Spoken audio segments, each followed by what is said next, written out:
10장 40절에서 42절의 말씀입니다.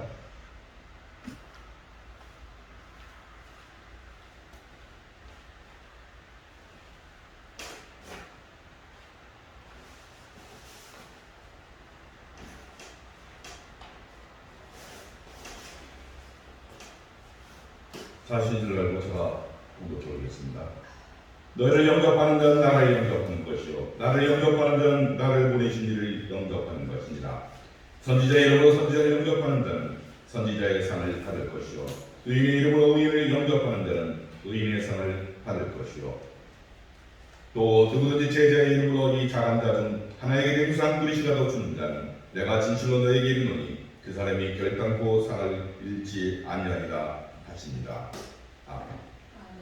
오늘 말씀은 상을 받을 사람이라는 제목으로 이정 목사님께서 말씀 전해주시겠습니다. 말씀 전하실 때 많은 양해 주시기 바랍니다.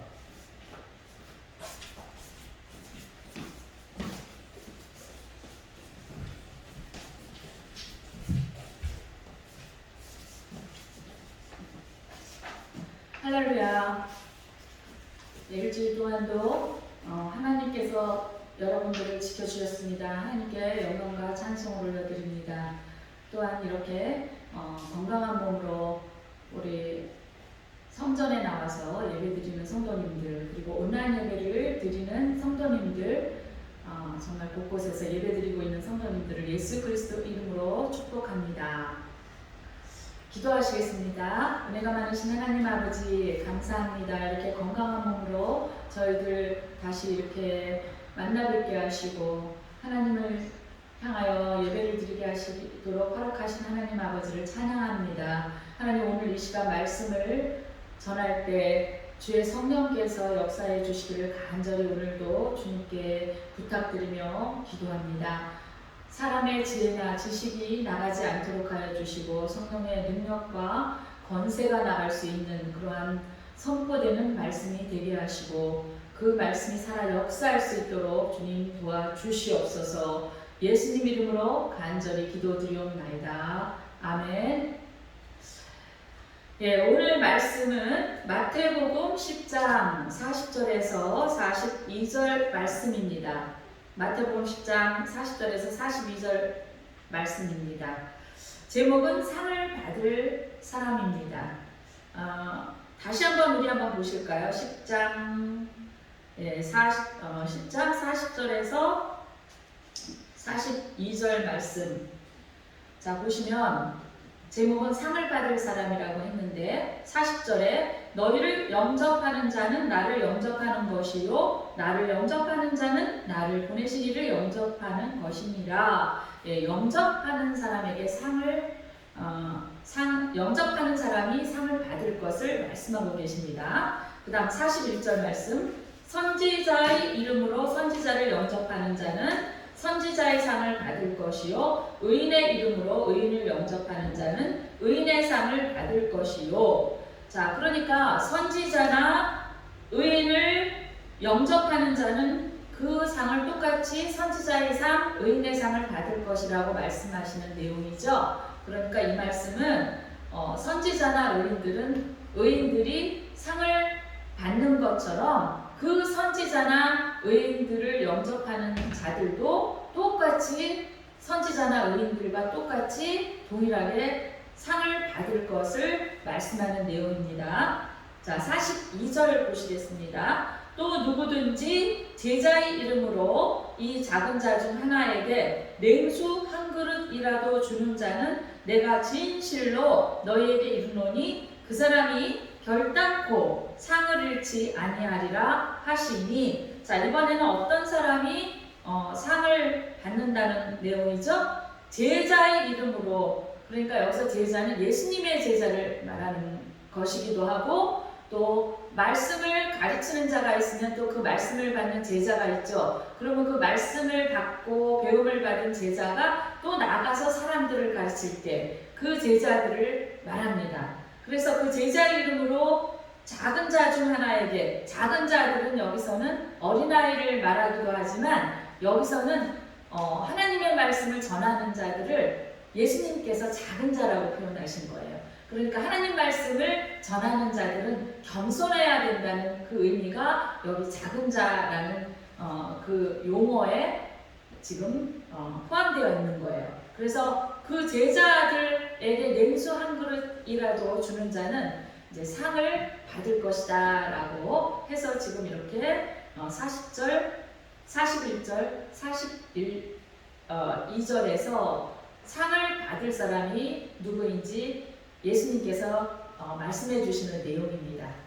자, 그런데 이제 그 앞절이 좀 10장이 좀 길죠. 자, 10장 1절에 한번 보실까요? 뭐라고 나오냐면 예수님께서 이제 쭉 이렇게 제자들을 데리고 다니시면서 십자가에 들어가시기 전에 많은 기적을 일으키시고 제자들을 이제 곳곳에서 가르치고 계시는데 10장 1절에 보시면 예수께서 그의 12제자를 부르사 더러운 귀신을 쫓아내며 모든 병과 모든 약한 것을 고치는 권능을 주신다. 그래놓고 이들을 파송하는 거예요. 왜 그들에게 제자들에게 왜 권능을 주겠어요? 제자들 뽐내라고 주시는 거 아니죠? 왜 주겠어요? 제자들 뭐 그걸로 사람 고치고 돈 받아서 부자 되라고 고치는 거 아니죠? 다시 말하면 이제 예수님께서 제자들을 이제 훈련하셔서 그들을 곳곳에 보내서 사람들한테 복음의 말씀을 전하라고 파송하기 위해서 권능을 주시는 것입니다. 그래서 제자들을 통해서 나타나는 하나님의 권능을 보고 이제 많은 사람들에게 복음을 전해서 그 많은 사람들을 하나님 나라로 돌아오게 하려는 예수님의 목적이죠. 이렇게 10장 1절부터 예수님은 제자들에게 권능을 주시고 이제 세상에 나아가서 온갖 질병과 허약함에 시달리는 이들을 고쳐주고 더러운 귀신을 쫓아내라고 명하시는 내용이 이제 밑에 쭉 나옵니다. 10장 8절에 보시면 병든 자를 고치며 죽은 자를 살리며 나병한 자를 깨끗하게 하며 귀신을 쫓아내되 너희가 거저받았으니 거저주라 그러잖아요. 이렇게 파송하시면서 곳곳에 가서 병을 고치고 허약함에 대해서 시달리는 이들을 고쳐주라 이러시면서 귀신도 쫓아내고 이러시면서 뭐라 그러시냐면은 거저받았으니 거저주라 이 말씀을 하시는 거예요. 다시 말하면 제자들이 이렇게 가서 주님의 권능을 드러내면서 복음의 말씀을 전하고 귀신을 쫓아내고 병자들을 고쳐주고 약한 것에 시달리는 이들을 고쳐줄 때 삶에 안정감을 주는 것 같은 그런 물질에 의지하지 말라는 것입니다. 자, 17절 그러면서 오히려 그런 물질에 의지하지는 말고 오히려 많은 사람들이 그 제자들을 대적하고 괴롭게 하고 핍박을 할 것인데 그것을 견뎌야 된다는 것을 말씀하고 계세요. 그러면서 17절, 18절에 이제 이렇게 말씀하시는 거예요. 사람들을 삼가라. 그들이 너희를 공회에 넘겨주겠고 그들의 회당에서 채찍질하리라. 또 너희가 나로 말미암아 총독들과 임금들 앞에 끌려가리니 이는 그들과 이방인들에게 증거가 되게 하려 하심이라. 그 당시에 예수님을 많이 대적을 했기 때문에 예수님을 믿는 제자들도 당연히 이렇게 박해와 핍박을 받을 것을 예수님께서 제자들을 파송하기 전에 이제 각오를 단단히 하라고 말씀하시는 내용이에요. 그러면서 그런 안정감을 주는 물질에 의지하지 말라는 거예요. 그들에게 어떤 대가를 받아서는 안 된다고 말씀하시는 것입니다. 그들이 행하는 능력은 하나님으로부터 거저받았기 때문에 그렇게 물질에 의지하지 말고 거저 주어라. 대신에 많은 핍박과 박해가 올 터인데 그것을 견뎌야 된다라고 말씀을 하시는 거예요. 그러면서 10장 38절 39절에 오늘 본문 내용 바로 앞절에 뭐라고 말씀하시냐면 자기 십자가를 지고 따르라고 말씀하시는 거예요. 오늘 본문 내용 40절부터 42절이면 그 앞절 38절 39절에 또 자기 십자가를 지고 나를 따르지 않는 자도 내게 합당하지 아니하니라. 자기 목숨을 얻는 자는 잃을 것이요 나를 위하여 자기 목숨을 잃는 자는 얻으리라. 다시 말하면 박해와 핍박을 견디고 그리고 목숨까지도 내놓아야 한다는 것을 지금 말씀하고 있어요. 예수님께서. 자, 하나님의 종은 돈이 주는 안정감에 기대서 사역하면 안 된다는 것입니다. 비록 돈이 주는 안정감은 없지만 하나님께서는 누군가의 호의를 의지해서 살라는 거예요. 자, 이게 무슨 말인가 하면 오늘 본문 그러면 쭉 그 앞의 내용이 예수님께서 제자들을 훈련시켜서 권능을 주시면서 파송하시는 내용이지요. 그러시면서 복음을 전할 때 많은 박해와 핍박을 받게 될 것인데 목숨을 내놓고 복음을 전하라는 내용이에요.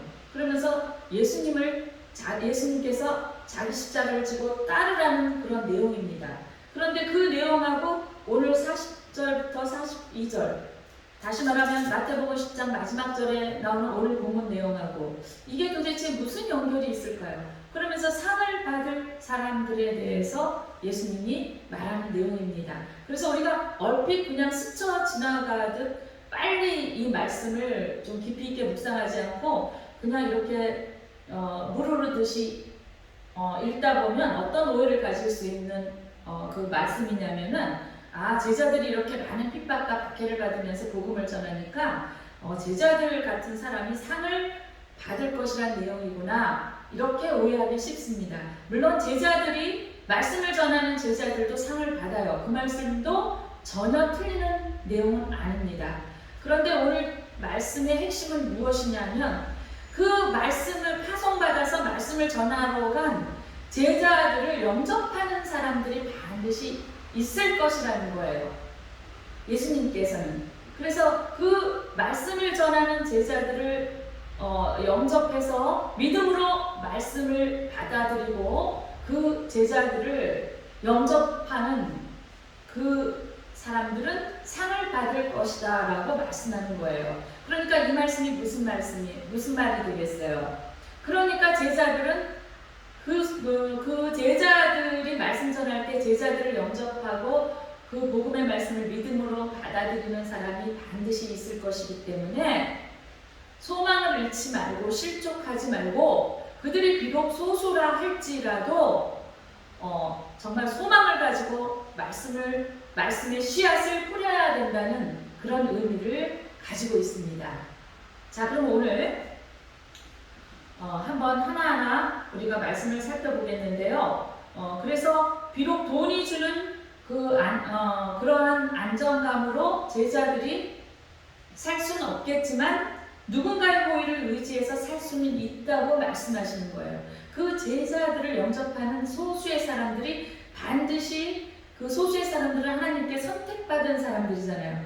그들이 있기 때문에 그들이 말씀을 전하는 제자들, 그 사역자들을 반드시 도와줄 것이기 때문에 그 호의에 의지해서 살 수 있으니까 용기를 내라고 예수님께서 말씀하시는 것입니다. 사실 현실에서 참으로 어려운 일이죠. 또한 제자들이 사명을 감당하기 위해서는 많은 위협이 따르고 있습니다. 그러나 예수님께서는 전도자의 수고에 반드시 상급이 있을 것을 약속하고 계시는 거예요. 예수님께서 약속하신 상급은 구원의 문제가 먼저 해결된 사람들이고 상급은 미리 준비해 놓으신 완료형으로 되어 있습니다. 그리고 예수님은 상을 받을 사람에 대해서 자세하게 가르쳐 주셨어요. 그러면 그 상 받을 사람들이 누구인가 말씀을 통해서 알아보는 시간이 되시기를 바랍니다. 첫째, 제자들을 영접하는 사람들이 상을 받는다는 것입니다. 자, 근데 이제 이것이 물론 제자들도 상을 받는데 여기서의 초점은 제자들을 영접하는 자들이 상을 받는다는데 초점이 포커스가 맞춰져 있어요. 그래서 말씀을 읽을 때 잘 묵상하시길 바랍니다. 마태복음 10장 40절 말씀 보시겠습니다. 너희를 영접하는 자는 나를 영접하는 것이요 나를 영접하는 자는 나를 보내신 이를 영접하는 것이니라. 복음을 들고 찾아가는 제자들을 영접하는 자들은 예수님을 영접하는 것과 같다고 말씀하는 거예요. 그것은 곧 하나님을 영접하는 것이라는 것입니다. 자, 영접하다라는 이 헬라어는 데코마이라고 하는데 여기에는 안다, 섬기다, 받아들이다, 영접하다 이런 뜻이 있고요.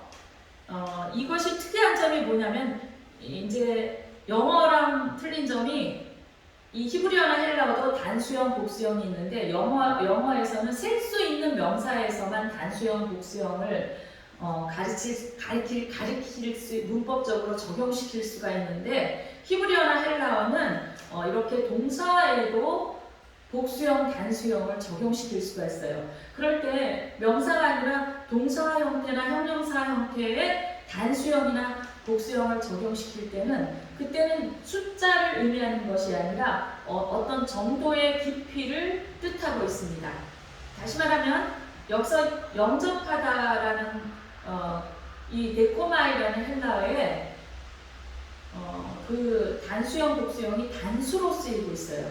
이 말은 무슨 말인가 하면은 이 영접하는 숫자가 적다는 것을 뜻하고 있는 거예요. 숫자가 적다, 지극히 적다라는 뜻으로 단수형으로 쓰이고 있는 거예요.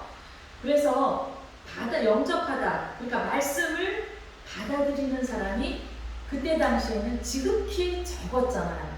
그것을 뜻하고 있는 문법적인 그 기능이 지금 단수로 표현되었다는 것입니다.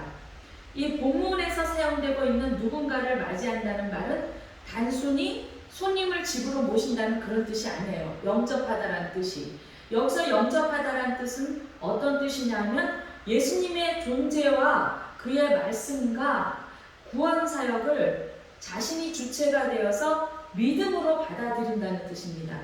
그 말씀을, 제자들이 전하는 말씀을 믿음으로 받아들이고 제자들을 신뢰한다는 그런 뜻으로 영접한다라는 그런 의미가 들어있는 것입니다. 확신을 가지고 그 제자들을 섬긴다는 뜻입니다. 제자들이 찾아가는 대상이 가난하고 소외된 자들이며 질서의 밑바닥에 있는 사람들입니다. 그들이 복음을 가진 제자들을 영접한다는 것은 단순한 문제가 아닙니다. 그들이 기쁨과 설렘으로 영접했지만 종교 지도자들과 그 당시의 종교 지도자들과 정치 지도자들이 예수님을 죽이려는 뜻을 가지고 있었잖아요. 그러니까 그 제자들도 당연히 어떻겠어요? 그 제자들의 위치도 보장받을 수 없는 그런 상태입니다. 그래서 제자들은 누군가의 호의를 받지 않으면 살 수 없는 상황이에요. 그러므로 영접은 하나님의 거룩하신 역사하심이 없이는 받아들여지지 않습니다. 제자들의 말씀을 받아들이는 자도 하나님께서 이미 만세전에 선택하신 자들이라는 거예요. 그들이 반드시 있을 것을 예수님께서는 제자들에게 말씀하시는 것입니다. 제자들을 세상에 보내신 분이 예수님이시고 예수님은 하나님으로부터 보냄을 받은 분입니다. 결국 제자들을 받아들인다는 것은 복음을 받아들인다는 것이고 하나님을 영접한다는 의미가 되겠지요. 이것은 유대인들에게 익숙한 논리가 돼요. 그러나 제자들이 예수님과 같은 신분을 가졌다는 것은 절대로 아니죠. 하나님이 예수님을 보내신 것과 예수님이 제자들을 세상에 보내신 목적이 같다는 것입니다. 그것은 하나님 나라를 영접하는 것이고 그 안에 복음을 통하여 구원을 얻게 하는 것입니다. 그러므로 하나님의 나라에 참여하는 자들을 확인할 방법이 복음의 말씀을 받아들이느냐 안 받아들이느냐에 있는 것입니다. 예수님이 담당했던 사역은 이미 부활의 사건으로 모두 완성이 되었어요. 그리고 예수님이 다시 제자들을 보내심으로 사역이 전개되고 있고 11명을 특별히 세우시고 그들을 유다를 뺀 11명이죠. 11명을 이제 예수님 부활하신 이후에 사도행전에서 복음을 전파할 때 이야기입니다. 그래서 유다를 뺀 11명을 특별히 세우시고 그들을 통하여 복음과 심판에 대한 하나님의 계획이 딱 끝까지 전해질 것입니다. 죄인이 스스로 하나님을 영접하는 것은 쉬운 일이 아니죠. 그죠? 어떻게 보면 마리아가 처녀의 몸으로 잉태된 예수님을 잉태한 것이라든가 여러 가지 오병이어 사건이라든가 이런 또 죽었던 사람이 살아나는 기적이라든가 이런 것을 단순한 그 사람, 이성을 가지고 있는 단순한 사람이 어떻게 그걸 믿겠어요? 이게 죄인들이 이 복음을 믿는다는 건 쉬운 일이 아니에요. 죄인들이 복음을 영접하는 것은 사실 쉬운 일이 아니라는 거예요. 하나님의 전적인 역사하심이 없이는 완성될 수가 없다는 것입니다. 특히 성경시대의 제자들을 받아들이는 것도 사회적으로 많은 문제를 안고 있었잖아요. 유대사회에서 예수님과 제자들은 모든 사람으로부터 환대를 받는 존재가 아니었어요. 주변으로부터 많은 위험의 요소를 가지고 있었기 때문에 이들이 전하는 복음을 받아들이며 뜻을 같이 한다는 것은 그들의 위험을 받아들이며 같이 제자들과 같이 스스로 위험 속에 빠지겠다는 것과 똑같은 논리입니다. 그런데 여기서 제가 조금 아까 말씀드린 것처럼 영접하다라는 문법이 3인칭 단수로 사용되었다는 거예요. 이것은 많은 사람 중에서 이 복음을 전할 때 위험에 동참하는 자가 극소수라는 것을 알려주고 있는 문법입니다. 결론적으로 말해서 구원에 동참하는 자 모두가 아니라는 것이에요. 구원에 동참하는 자가 모두가 아니라는 거예요. 제자들을 통하여 복음을 받아들인 사람들은 하나님의 나라를 소유한 구별된 사람들이라는 것입니다. 이러한 자격을 얻은 자들이 하나님의 상을 받을 것입니다. 그래서 우리는 이미 정해진 사람, 선택받은 사람이 있기 때문에 예수님께서는 잃어버린 자를 찾아서 이 땅에 오셨다고 했어요. 말씀에. 그렇기 때문에 우리가 복음을 전할 때 우리는 씨를 뿌리면 된다는 거예요. 씨를 뿌리면 반드시 거두리니 그리고 말씀에 나와 있잖아요. 때가 이르면 거두리라 그랬어요. 누가 거둔다는 거예요? 하나님이 거두신다는 거예요. 그래서 우리는 우리의 생각이나 우리의 지혜로 이렇게 전도를 하려고 물론 애쓰고 그러는 건 좋지만 우리의 생각으로 해서는 안 된다는 것을 말하고 있어요. 그래서 어쨌든 이 말씀을 우리가 믿음으로 전하고 씨를 뿌려 놓으면 그 중에 잃어버린 자, 그 중에 하나님께서 만세 전에 선택받은 자들은 반드시 때가 이르면 열매를 거둘 때가 있다는 거예요. 그 열매는 누가 거두느냐는 하나님께서 거두시기 때문에 우리는 그 잃어버린 자들이 속히 돌아올 수 있도록 늘 중보 기도를 하고 우리는 쉼없이 말씀을 뿌리고 전해야 된다는 것입니다. 둘째로 선지자와 의인을 영접하는 사람입니다. 마태복음 10장 41절 보시겠습니다. 선지자의 이름으로 선지자를 영접하는 자는 선지자의 상을 받을 것이요 의인의 이름으로 의인을 영접하는 자는 의인의 상을 받을 것이요 그랬죠.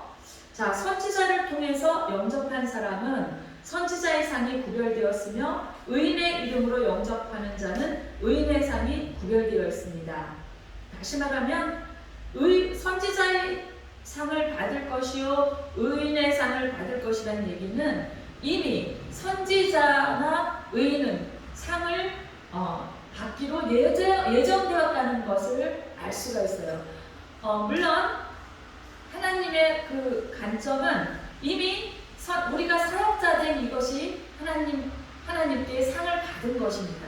이미 우리가 사역자 되어서 말씀 선포하는 이 권능을 받은 이 직분 자체가 이미 상이에요. 그리고 하늘나라에 가서도 예비되어 있다는 것을 의미하고 있습니다. 그래서 그 선지자나 의인들을 영접하는 자도 똑같이 선지자의 상, 의인의 상을 받을 것이라고 말씀하고 있습니다. 여기서 선지자는 프로페테스라는 헬라어인데 말하다 또 예언하는 자 이런 뜻이 있습니다. 첫 번째 상급은 예언자가 전하는 말씀을 받아들이는 예언자가 받을 상을 받게 됩니다. 선지자는 구약의 선지자를 의미하는 것이 아니에요. 여기서는 그냥 단순히 신약의 프로페테스라고 해서 그냥 단순히 신약에 말씀 전하는 자들, 목사나 교사나 가르치는 자들을 말하고 있는 의미가 선지자라고 지금 하는 거예요.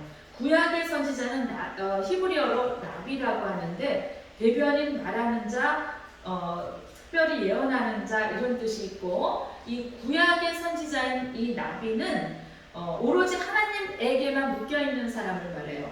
그래서 독특한 자유를 즐기면서 하나님에 의해서 경고하고 권고하고 위로하고 가르침과 조언을 하도록 부름을 받은 말씀의 선포자를 의미하고 있습니다. 여기서 선지자, 이 말씀 속에서 선지자 프로페테스는 헬라 그 신약 시대에 예언자를 요약하면서 신탁을 위해서 고용된 사람을 말하는데, 직접적인 영감으로 또는 소리나 징조를 해석함으로써 조언을 구하는 자에게 하나님의 뜻을 선포하는 자를 말합니다. 그런데 그냥 단순하게 말씀을 전하는 자를 말하는 거예요. 근데 그 말씀을 전하는 자가 자기 뜻이나 자기 의지 또는 자기 지혜로 말씀을 전하지 않고 사도 바울이 고백한 것처럼, 사도 바울은 항상 이렇게 말했잖아요. 자기가 말씀을 전할 때 사람의 지혜나 의지로 하기를 원치 않고 성령의 능력으로 하기를 원하노라 그랬잖아요. 그러니까 성령님의 그 능력에 의지해서 하나님의 그 특별한 뜻을 말씀으로 요약해서 전하는 자들을 지금 선지자 프로페테스라고 말하고 있는 거예요. 목사, 교사, 가르치는 사람을 말하고 있는 거예요.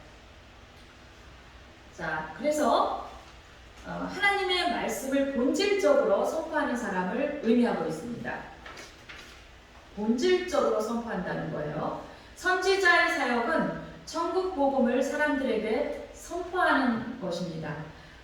그런데 사회적으로 권력과 지배로 질서화된 그 사회의 지배자의 입장에서는 그 말씀을 전하는 자들이 그 당시에는 어땠어요? 그런데 그것은 지금도 마찬가지죠. 그들이 그 사회 속에서는 위험한 사람들로 바라보는 것입니다. 그들을 지금도 마찬가지죠. 우리 신앙을 가진 사람들, 하나님을 믿는 사람들을 지금 이 사회 정치권 속에서는 위험한 사람들로 간주하고 있는 거예요. 그것이 왜 그렇겠어요? 그들의 욕심으로, 그들이 정치라는 명분으로 그들의 뜻을 펼치려 하기 때문에 그들의 목적이 크리스찬들과 그들의 목적이 이렇게 뭐라 그럴까요? 반대되기 때문에 크리스찬들을 대적하고 있는 것이죠. 그래서 그들의 관점으로 볼 때는 이 크리스찬들이 굉장히 위험한 부류 속에 들어있다고 보는 것입니다. 예언을 말하는 것도 위험하지만 그 말씀을 믿고 따르는 사람도 위험한 사람들로 간주하고 있잖아요. 그래서 선지자가 말하는 말씀을 믿고 따르는 자들도 위험 속에 있기 때문에 선지자가 받는 상을 동일하게 받게 된다고 말씀하는 것입니다. 결국 위험을 무릅쓰고 복음에 참여한 자에게 돌아가는 것이 바로 상이라는 것입니다. 그 상은 앞으로 살아가면서 받는 것이고, 더 나아가 주님이 오실 때 하나님 앞에서 받을 상을 의미하고 있습니다.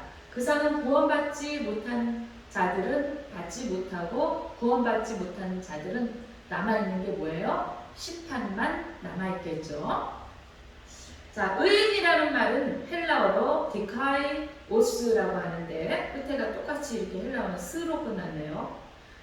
자, 디카이오스라고 하는데 의로운, 무죄한, 공의로운 뜻입니다. 그런데 여기서 항상 우리가 성경에서 의인이라고 할 때는 자신이 스스로 깨끗하게 하고 거룩한 척하는 유대인들이나 바리새인 같은 사람을 의인이라고 하는 것이 아니라 어떤 사람을 의인이라고 했습니까? 예수님의 의로 칭함받은 그 사람, 예수님의 보혈의 피로 의롭게 된 사람을 의인이라고 칭하고 있는 것이죠. 그래서 두 번째 받는 상이 의인의 상입니다. 이 디카이오스는 십자가의 구속하심으로 의롭게 여김을 받은 성도를 의미하는 거예요. 구원받은 성도들이 전하는 복음의 말씀을 받아들이는 사람도 의인이 받는 상을 동일하게 받는다는 것입니다. 그러므로 상의 본질이 어디에 있다는 거예요? 상의 본질이 복음을 전제로 시작되며 구원받은 백성이 구원감으로 받는 것이 바로 하늘의 상입니다. 예수 그리스도의 십자가의 대속하심으로 의롭게 된 사람은 복음 안에서 정직하며 고결한 삶을 살아야 하고 하나님의 말씀에 순종할 때 상을 주는 것입니다. 이것은 하나님의 법과 사랑의 법을 지키면서 그의 가르침을 받아 그 의무를 이행하는 자를 뜻하고 있어요. 특히 물질적인 면에서 깨끗하고 정직해야 된다는 것입니다. 그러니까 말씀을 전하는 자들의 청렴함과 정직함, 깨끗함은 얼마나 돼야 되겠어요. 그렇죠? 선지자를 돕고 의롭게 된 자들과 연합하여 협력하는 것으로 얻을 수 있는 것이 바로 상이라는 것입니다. 우리도 하나님께서 준비하신 그 상을 향하여 공의로운 삶을 사는 성도가 되시기를 바랍니다. 셋째, 작은 자를 영접하는 자들이 상을 받는 사람들인 것입니다. 마태복음 10장 42절 보십니다. 또 누구든지 제자의 이름으로 이 작은 자 중 하나에게 냉수 한 그릇이라도 주는 자는 내가 진실로 너희에게 이르노니 그 사람이 결탄코 상을 잃지 아니하리라 하시니라. 예수님은 제자의 이름으로 작은 자에게 선한 것을 행한 자를 상을 주시겠다고 약속하십니다. 그리고 그 사람이 결탄코 상을 잃지 아니하리라고 약속하십니다. 여기서 제자라는 말은 마데테스라고 해요. 자, 형제, 제자 이런 뜻이고, 이 마데테스는 만다노라는 헬라어에서 유래된 말로 알다, 익히다, 또 살피다, 발견하다, 깨우치다, 배운다 이런 뜻이 있어요. 사실 이 내용은 제자들이 전부 다 갖추어야 할 내용이죠. 그죠? 익히다, 살피다, 발견하다, 깨우치다. 이 마데테스는 지식을 습득하기 위하여 배우는 제자를 의미하고 또 선생으로부터 배우고 교제하는 사람을 말하고 있습니다. 특히 죽은 지 오래된 선생을 영적으로 의존하면서 가르침에 깊이 묵상하며 깨우치는 자를 말합니다. 넓은 의미에서 제자는 누구를 말하고 있는 거냐면 복음 안에 속한 사람을 말하고 있는 거예요. 넓은 의미에서 이 마데테스 제자는 복음 안에 속해 있는 사람, 복음 안에 속해 있는 사람. 그래서 복음의 주인을 알고 따르는 포괄적인 제자를 의미합니다. 그러니까 이렇게 사역자로서 말씀을 전하는 우리도 마데테스고 또 이 사역자로서 말씀을 전할 때 그 말씀을 받고 믿고 영접하는 그들도 제자가 되는 것이죠. 그래서 특히 제자라는 의미는 선생의 뜻을 익히 알고 그 길을 함께 걸어가는 사람입니다. 함께. 그러니까 같이 동력자가 되고 말씀을 전하는 사람을 섬기고 도와준다는 것이에요. 그래서 아주 그 영접하는 사람은 소수이기 때문에 핍박과 박해를 받고 제자들이 어려움에 처할 것이지만 하나님께서 선택한 사람들이 반드시 있을 것이고 그들의 섬김을 통해서 제자들이 그 삶을 꾸려나갈 수 있기 때문에 그래서 안심하고 말씀을 전하라는 것입니다. 그것이 좋은 길이든 험한 길이든지 항상 앞을 바라보며 함께 걸어가는 것입니다. 특히 죽음이 그 길 앞에 있을지라도 고개를 돌리지 않고 앞을 향하여 똑바로 걸어가야 된다는 것입니다. 여기서 작은 자라고 했는데 원래는 이 작은 자는 헬라어 미크로스라는 말은 그냥 단순하게 어린아이라는 뜻이에요. 근데 예수님께서 이제 어린아이를 안으시고 누구든지 어린아이처럼 되지 않으면 천국에 갈 수 없다 이렇게 비유로 말씀하신 것은 겸손한 자가 되어야 천국에 갈 수 있다는 것을 어린아이를 직접 안으시면서 말씀하시는 거예요. 그래서 이 어린아이라는 그 뜻 속에는 겸손한 자가 포함되어 있는 단어입니다. 히브리인들의 자들의 사고에 작다는 것은 겸손을 나타내고 있어요. 히브리 단어에 가장 작은 글자가 뭐가 있냐면 요드라고 있어요. 이렇게 우리 시표처럼 된 거 있죠. 시표. 예, 기억하시는 분들은 기억하실 것입니다. 히브리어 안 배우시는 분들도 상관없어요. 이렇게 시표, 히브리어에 우리나라에 그 시표 같은 게 있는데 위에다 찍어요. 글자 위에다. 그리고 히브리어는 우리나라 한자처럼 이렇게 오른쪽에서 왼쪽으로 갑니다. 한글이나 영어는 왼쪽에서 오른쪽으로 가는데 히브리어는 우리나라 한자처럼 이렇게 오른쪽에서 왼쪽으로 가는데 시표 같은 글자가 있어요. 이게 히브리어에서 제일 작은 글자 요드라고 합니다. 요드. 위에 써요. 근데 이스라엘 할 때, 예, 이스라엘 할 때 이 이스라엘이 이제 우리 한글식으로 표기한 것이고 그게 히브리어예요. 근데 그 글자 히브리어 속에 이스라엘이라는 히브리어 글자 속에 요드 글자가 있어요. 이건 무엇이냐면은 하나님께서 이스라엘을 작은 나라로 보신다는 거예요. 그래서 우리 구약에 나오잖아요. 왜 하나님께서 이스라엘을 택했냐고 하나님이 스스로 말씀하시잖아요. 이스라엘이 세상에서 가장 작은 나라이기 때문에 내가 택했다라고 말씀이 나오죠. 그 말에 작은 나라, 작은이라는 의미 속에는 많은 의미가 포함되어 있어요. 겸손하다, 또 비천하다, 아주 진짜 뭐 숫자적으로 소수라는 의미도 포함되어 있지만 겸손하다, 비천하다, 보잘것없다, 세상에서 가장 밑바닥에 있는 자들이다. 이런 여러 가지 뜻이 이 작은 자라는 말 속에 미크로스라는 헬라어 속에 들어있는 것입니다. 그래서 하나님께서 이스라엘 민족을 택했다는 것인데 제자들한테 왜 여기서 작은 자는 제자들을 뜻하고 있는 말이에요. 그래서 말씀을 다시 보실까요?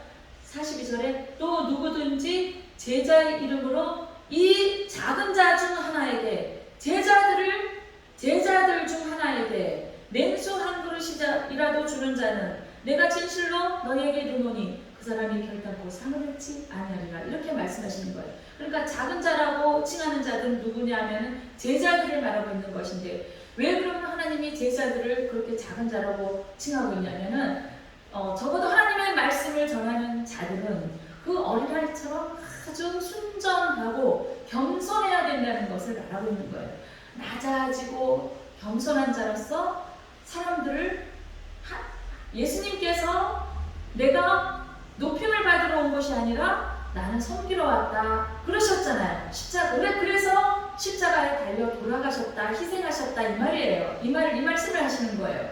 그럼 예수님이 그런 것처럼 제자들도 그렇게 섬기는 자들이지 높임을 받으러 온 자들이 아니다 라고 예수님께서 이 작은 자라는 이 단어 속에서 말씀하고 계시는 것입니다. 그리고 또 어떤 뜻이 그 속에 들어있냐면 그 당시에 예수님이 핍박을 받은 것처럼 제자들도 복음의 말씀을 전할 때 많은 핍박과 박해가 있을 것이기 때문에 아주 비참하게 되고 비천하게 된다는 것을 지금 이 작은 자라는 말 속에 지금 포함해서 예수님께서 말씀하고 있는 거예요. 그래서 이 작은 자는 아주 작은 자는 겸손하다, 비천하다, 또 아주 좌절감에 빠진 자, 세상에서 가장 낮은 자리에 있는 자, 이런 여러 가지가 지금 이 작은 자라는 말 속에 들어있습니다. 다시 한번 말씀드리면 이스라엘이라는 이 이름 속에 히브리어에서 가장 작은 글자 요드는 우연히 생긴 말이 아닙니다. 그 요드 가장 작은 글씨가 들어있는 말이 바로 이스라엘입니다. 그래서 비록 시작은 작고 보잘것 없지만 하나님께서 그 이름을 참대하게 여겨주신다는 약속을 아브라함에게 하신 것입니다. 이 미크로스, 이 작은 자라는 말은 미천하고 소외된 자를 뜻하고 있는 말인데 선생을 전적으로 의지하며 살아가는 사람들입니다.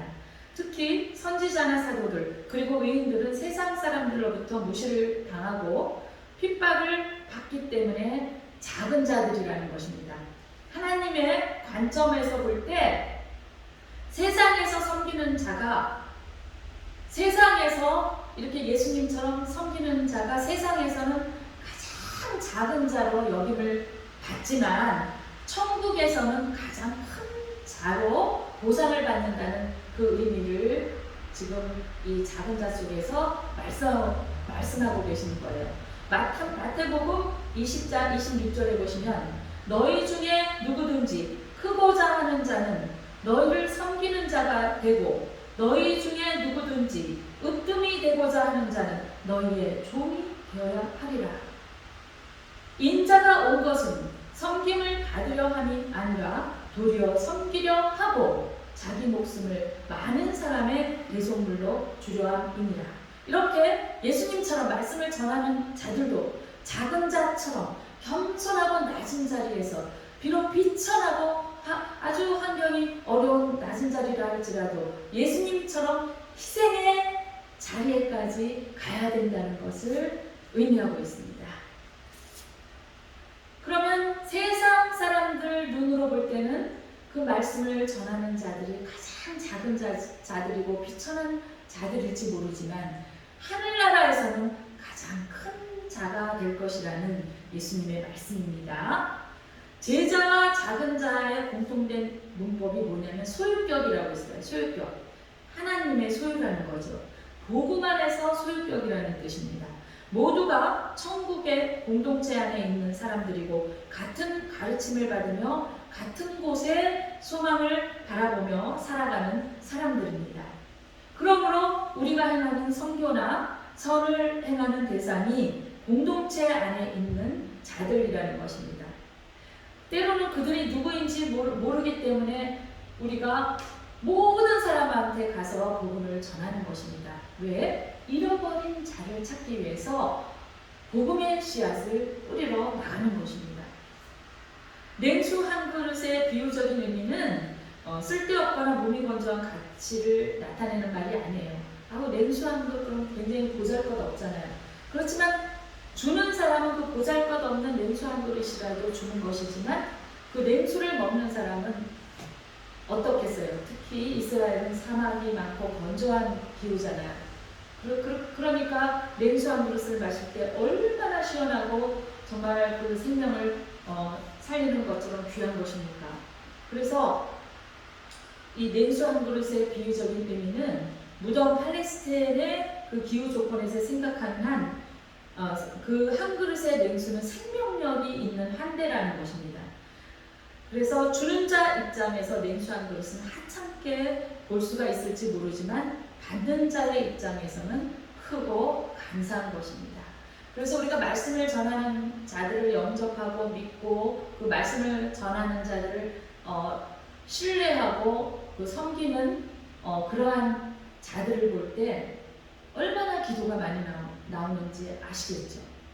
그들이 냉수 한 그릇을 줄 때 아니면 조금이라도 이렇게 조금의 물질을 헌금해서 말씀 전하는 자들에게 줄 때 볼 때마다 감사해서 기도를 하잖아요. 제가 어떤 사모님한테 이렇게 그 선물용 그릇을 좀 갖다 드렸어요. 유리 사각 유리 락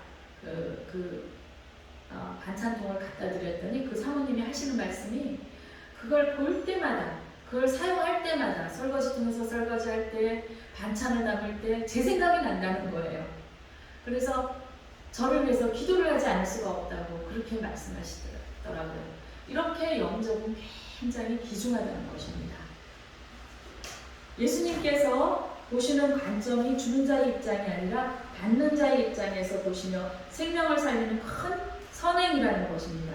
작은 샘이 모여서 큰 강을 이루듯이 하찮게 여기며 멸시했던 복음의 말씀이 생명을 살리며 갈증을 호소하는 사람들에게 시원한 생명을 제공해 주는 것과 같은 것입니다. 여기서 진실로 그랬는데 42절 그 중간쯤에 내가 진실로 너희에게 이르노니 그랬는데 이 진실로라는 헬라어는 이 진실로라는 그 말은요 무슨 말이냐면은 반드시 성취된다라는 말이에요. 반드시 그렇게 된다라는 뜻이 진실로라는 이 말씀 속에 이 용어 속에 들어 있습니다. 그래서 이 진실로라는 이 말은 헬라어로 뭔 줄 아세요? 아멘이라는 말이에요. 헬라어로. 아멘이 진실하게 그러하다 이런 뜻이에요. 그래서 아멘 그러면 우리가 이제 믿습니다 이런 뜻이잖아요.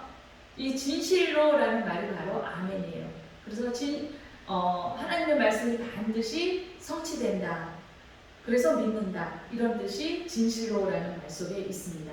동의한다는 뜻이 앞에 기록되었다는 것은 강한 어조를 나타내고 있죠. 작은 자는 가난한 자여 누군가의 도움이 필요한 사람입니다. 물은 말씀을 상징하며 부정한 것을 씻는다는 그런 의미도 들어있기 때문에 여기서는 의미가 있습니다. 자, 그런데 똑같은 행동을 했는데 여기 말씀해 보시면 그 사람이 결단코 상을 잃지 아니하리라 그랬어요. 이 말씀을 헬라어 문법을 풀이하는 가정법이 들어있습니다. 제가 언제고 말씀드렸는지 모르겠는데 이 헬라어나 히브리어에서 가정법은 가정하고 상상하는 말인데 그렇게 되기도 하고 되지 않기도 한다는 두 가지 뜻이 동시에 들어있는 말이 가정법이에요. 그러니까 상을 잃는다 속에 상을 잃기도 하고 상을 잃지 않기도 한다는 말이 들어있는 것입니다. 상을 잃기도 하고 상을 잃지 않기도 한다는 말이에요. 그러니까 구원은 받았어요. 구원은 받았지만 상급은 잘못하면 잃기도 하고 받기도 한다는 거예요. 이 말을 지금 사역의 일을 하는 지금 현실에 적용을 시키면 사역자의 의미에서 하나님의 일꾼이 되어서 말씀을 전하는 그 말씀의 도구가 되어서 말씀을 전하는 그러한 상을 잃기도 하고 받기도 한다는 그런 의미로 적용시킬 수가 있습니다. 현실에서도 상을 받고 있는다라는 뜻으로 말씀을 드렸잖아요. 복음은 세상으로부터 배척을 당했고 그들의 생각에는 하찮은 것이었어요. 그런데 영적으로 목마른 자에게는 생명이 되는 것입니다. 예수 그리스도의 이름으로 생명을 살리는 사역에 참여하는 자는 영원히 잃지 않는 상을 받게 된다는 것입니다. 그 상은 가장 큰 상을 의미한다는 것보다 잃지 않게 된다는 거예요. 그러니까 우리가 상 받는 것은 지금 현실에서 이 직분 자체가 상이고 하늘나라에 가서도 상을 받게 되는 것입니다. 그러니까 다시 말하면 이 상이라는 것은 잃을 수도 있고 잃지 않을 수도 있다는 거예요. 만약에 제가 지금 이렇게 말씀을 전하는 것 그리고 또 이제 고린도전서에 나온 것처럼 각종 달란트대로 사명을 감당하는 부분이 있잖아요. 그런데 그것이 잃을 수도 있고 잃지 않을 수도 있다는 거예요. 아무나 받을 수 없는 상이라는 것입니다. 사랑하는 성도 여러분, 이런 의미에서 자기 지혜나 자기 꾀로 하지 말고 우리가 기도하면서 하나님의 뜻대로 성령님께 의지해서 사역을 잘 감당하고 달란트를 활용하시는 성도 여러분 되시기를 축원드립니다. 그렇게 해야만 우리는 하나님이 주신 이 직분의 상을 잃지 않게 되는 것입니다. 하나님께서 주시는 상은 오직 구원받은 자에게 주어지는 상입니다. 구원은 잃어버리거나 취소되지는 않지만 그 상은 잃어버릴 수도 있고 잃어버리지 않을 수도 있습니다. 우리가 원하는 상은 잃어버리지 않는 상이기를 예수 그리스도의 이름으로 축복합니다. 예수님은 오늘도 예수 그리스도의 이름으로 행하는 사역자들의 수고와 그들이 전한 복음을 받아들이고 환대하는 자들의 봉사를 단순한 도덕적 선행, 그 이상의 가치로 평가하신다는 것입니다. 그리고 그 상을 빼앗을 자도 없고 빼앗기지도 않게 하실 것입니다. 우리도 빼앗기지 않는 그 상을 위하여 수고와 노력을 하고 있어야 합니다.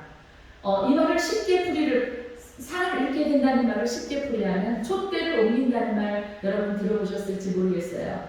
촛대를 옮긴다는 거예요. 그러니까 하나님께서는 각자에게, 믿는 사람들 각자에게 다 재능과 달란트를 정말 그 성령의 선물로 주셨기 때문에 그것에 따라서 이제 우리가 하나님의 일꾼으로서 말씀도 전하고 일을 해야 되는데 하나님의 뜻대로 하지 않으면 하나님께서 그 촛대를 옮기신다는 거예요. 그 사람이 할 것을 다른 사람한테 그 선물을 주신다는 것을 뜻하고 있어요.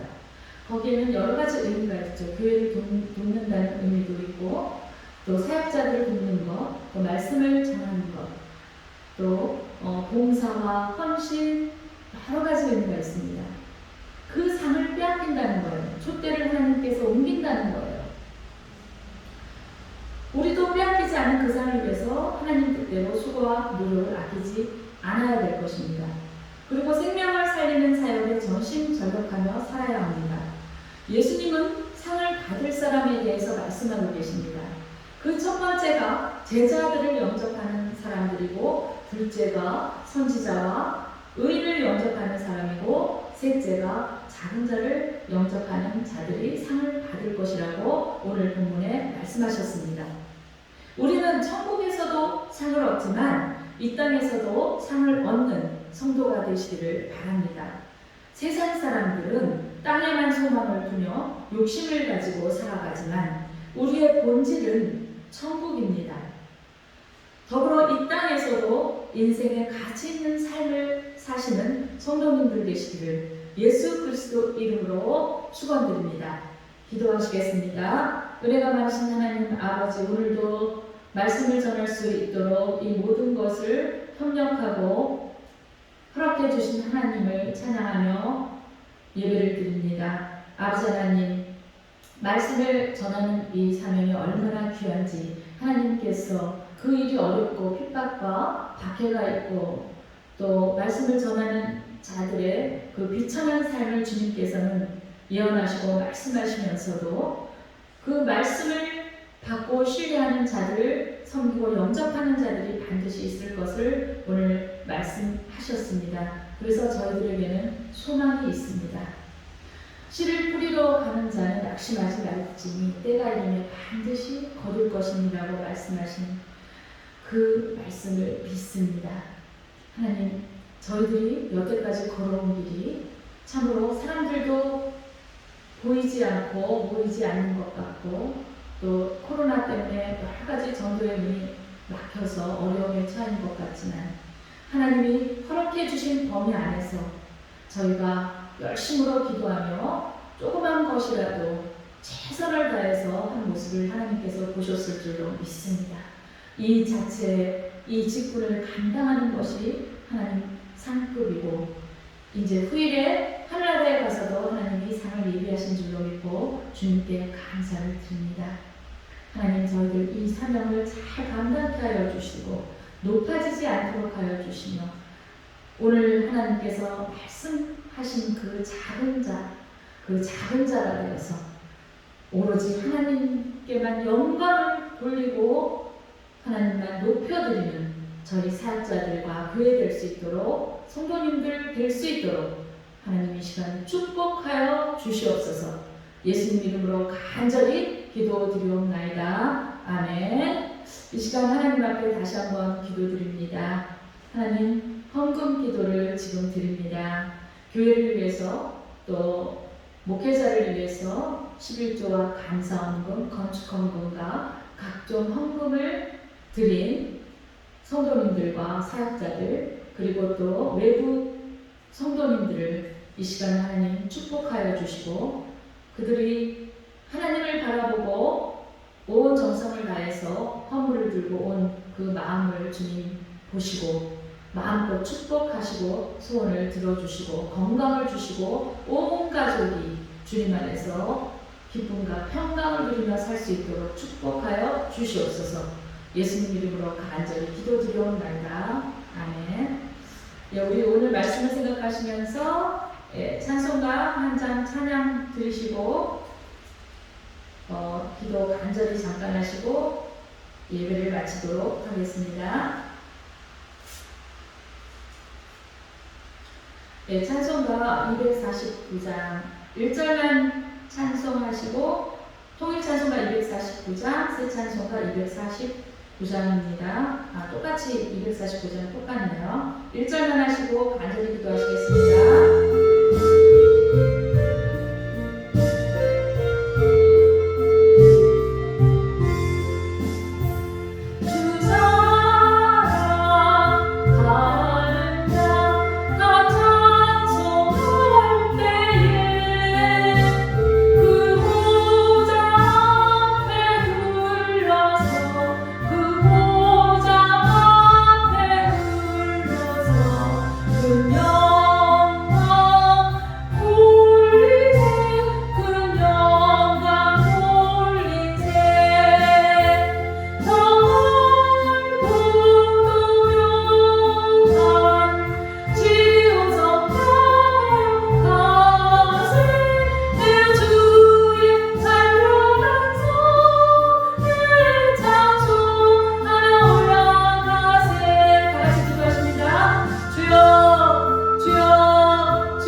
채워주실 것을 하나님 아버지 믿습니다. 하나님 아버지 이제 내년 3월달에 아버지 대선이 있습니다.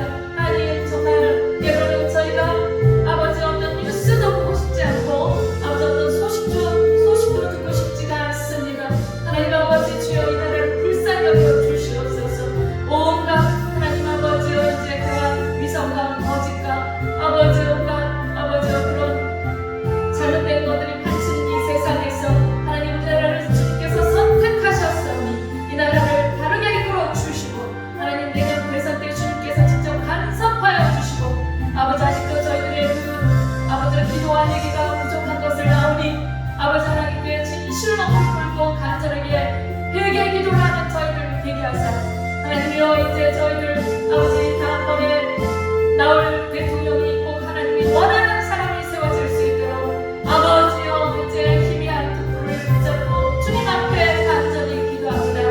하나님이여 이제 저희들이 불쏘시개가 되어서 아버지 이 나라에 있는 주의 교회에 성령불이 다시 한번 폭발하고 불붙을 수 있도록 하나님 도와주시옵소서. 아버지 하나님 그래서 다시 부흥이 일어날 수 있도록 하여 주시고 하나님의 나라가 이 땅에 확장될 수 있도록 하나님 도와주시옵소서. 하나님이 저희들의 간절한 소원입니다. 주님 도와주시고 아버지 그동안에 망가진 경제가 회복되게 하시고 아버지 잘못된 정치가 바로잡힐 수 있도록 하나님 도와주시고 주님께서 직접 이 나라를 이끌어 주시고 주님의 주권이 이 나라에 속할 수 있도록 주님 도와주시옵소서. 주님 간절히 바라고 원하옵나이다. 하나님 아버지여 이제 집에서 있는 저희 가정과 저희 자녀들 주여 지켜주시고 주님의 보혈로 주여 덮어주셔서 하나님 예배를 소홀히 하고 혹시라도 세상의 문화에 가까이에서 주님 앞에 죄지은 것 많은 줄 압니다. 주님 예수님 이름으로 용서하여 주시고 주님의 귀하신 보혈로 머리부터 발끝까지 넘치게 하사 깨끗이 씻어 주시옵소서. 그들에게 언젠가는 회개하고 깨달을 날이 속히 오게 하시고 주님 앞에 겸손히 무릎 꿇고 기도하며 두 손 들고 주님을 찬양하며 높여드릴 수 있는 날이 속히 올 수 있도록 하나님 저희들을 축복하여 주시옵소서.